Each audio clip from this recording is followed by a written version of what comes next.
the all-new Chevy Cruze diesel, and this is a 2-liter turbocharged diesel engine that makes 151 horsepower and 264 pound-feet of torque.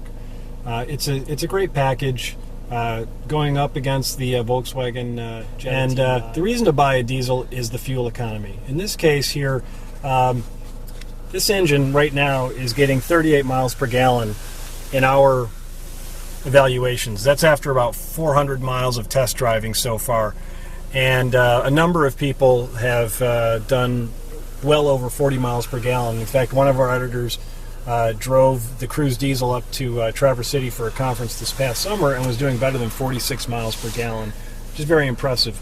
Now, if you're driving this car all the time in the city, stop and go through neighborhoods, at lower speeds, this particular package isn't going to make a whole lot of sense because your fuel economy is only going to be marginally better than a gasoline engine.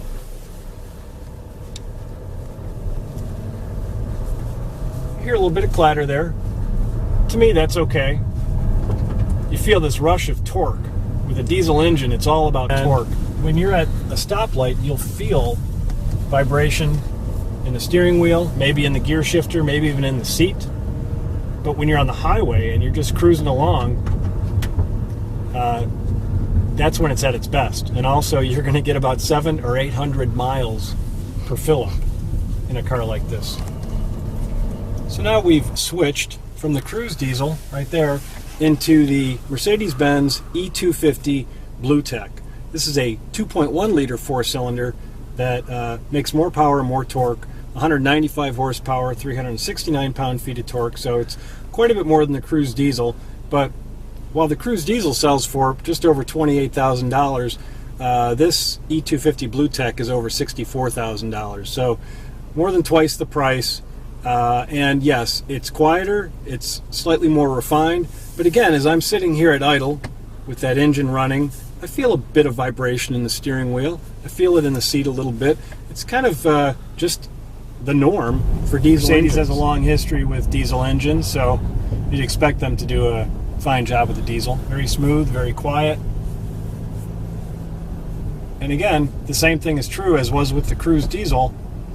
At idle, at a stoplight, it's actually going to be louder than it is when you're at highway speed or when you're cruising along 40 miles an hour on a busy street. In this case, during our evaluation so far, the E250 BlueTech diesel has been getting somewhere between 30 and 35, 36 miles per gallon.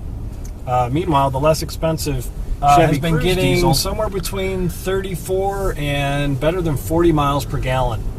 So if you're buying a car for a lot of long-distance road trips, you have a long commute to work, the diesel could be the way to go for you.